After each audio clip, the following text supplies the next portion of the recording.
शंकर को जल चढ़ाने के लिए 5 स्थान हैं जहां शिव को जल चढ़ाया जाता है और शंकर उस जल को स्वीकार करते हैं, जिसको पंचगंगा कहा गया। 5 स्थान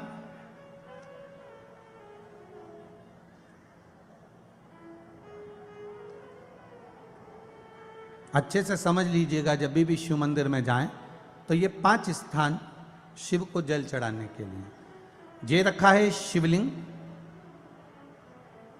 गोल जलाधारी, ये चरण जहां से पानी नीचे की ओर जाता है। शंकर भगवान के 13 बच्चे हैं, 13 की 13 बच्चे, शिव जी का संपूर्ण परिवार, 33 कोटि देवता, 64 योगनियां, सब शिवलिंग के आसपास में।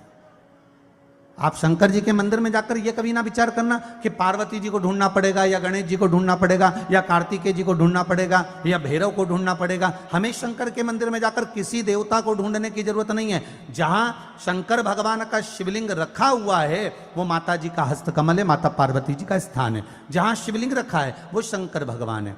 जहां जलाधारी है उस जलाधारी के पास में जहां पानी बहता है बीच में अशोक सुंदरी का स्थान है। जहां से पानी बह रहा है उसका राइट भाग वहां गणेश जी का स्थान है, लेफ्ट भाग कार्तिकेय जी का स्थान है। शंकर भगवान के ऊपर जो जल गिर रहा है वो शंकर भगवान की 5 लड़कियां, जया, विषहरा, शामलीबारी, दौतली, देव, ये शंकर जी की 5 बेटियां ऊपर हैं। जहां से पानी बहकर उस निकासी से, जहां नाली बनी रहती है, पानी जहां से निकलकर बाहर मंदिर के जा रहा है वो 33 कोटि देवताओं का स्थान है। इसलिए सारे मंदिरों की परिक्रमा हो सकती है पर शंकर जी के मंदिर की परिक्रमा नहीं करते, क्योंकि वो जल जो जा रहा है वो 33 कोटि देवताओं का स्थान है, उसको हम लांघ नहीं सकते।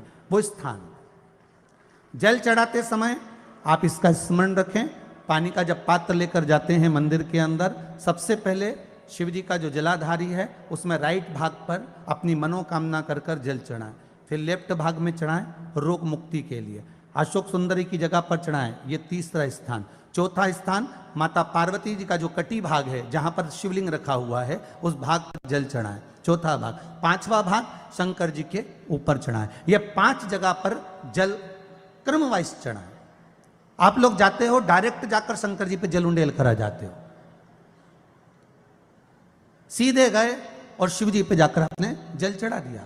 हमारे यहां शास्त्र कहता है जैसे अपन देवताओं की पूजन करते हैं तो पंडित जी सबसे पहले पूजन किसकी कराते हैं? जम के बोलो जरा, गणेश जी की। गणेश जी के बाद पूजन कराते कराते कराते कराते कराते कराते आगे के सारे देवता कराते कराते कराते कराते फिर मूल पूजन पर पहुंचते हैं। आप डायरेक्ट मूल पूजन पे पहुंच जाते हो।